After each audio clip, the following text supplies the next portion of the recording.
Ohm's law is one of the most basic principles in electronics, yet it is not an actual physical law. Understanding Ohm's law is critical to understanding how electric circuits work. Understanding why it is not an actual physical law is critical to understanding the basic principles of logic and the nature of physical laws. Suppose we have a battery and a device which we call a resistor.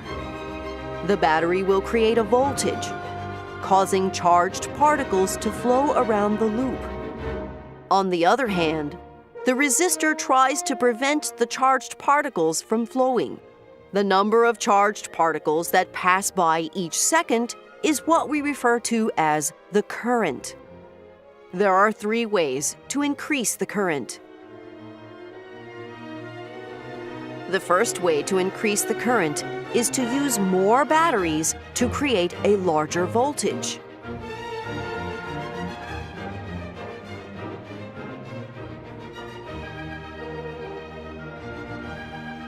The second way to increase the current is to use a resistor with a smaller resistance.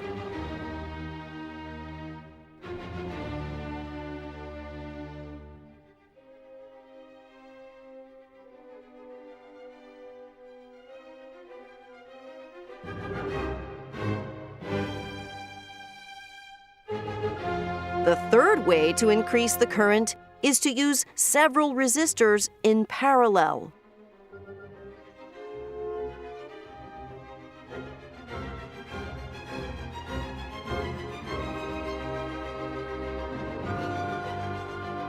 Having several resistors in parallel is the same as having one resistor with a much smaller resistance.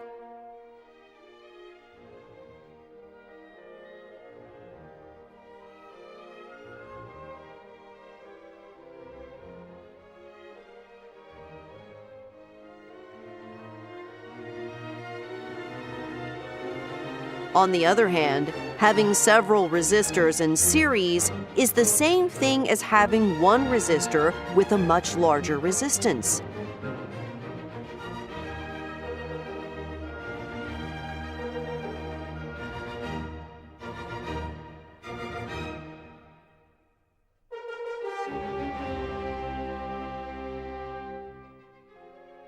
Let us create a precise mathematical definition for the word resistance.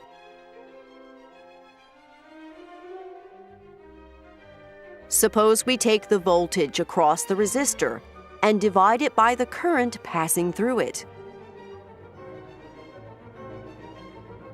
The result of this division is what we will define as the resistance.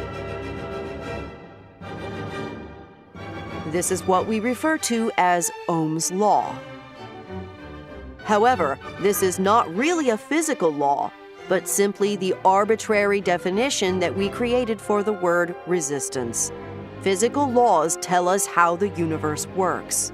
Ohm's law would tell us how the universe works if, for example, the value for the resistance of a material always stayed constant. However, this is not the case. As current passes through a material, the material heats up.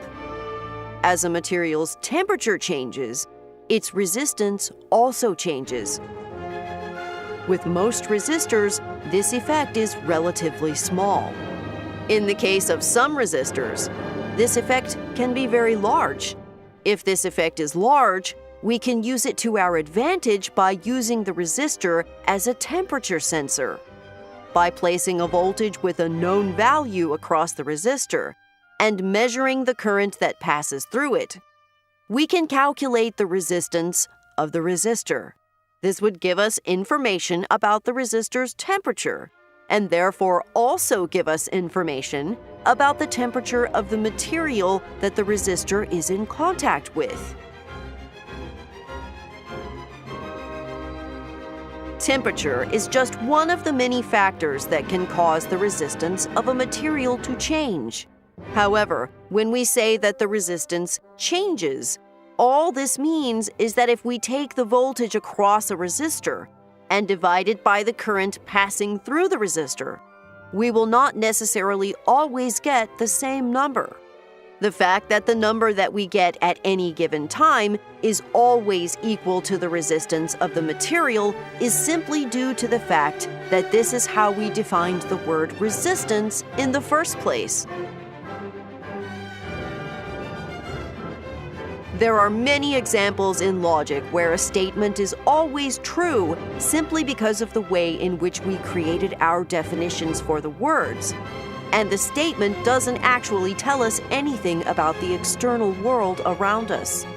This is one of the logical fallacies we need to watch out for, both with regards to science and also with regards to life in general.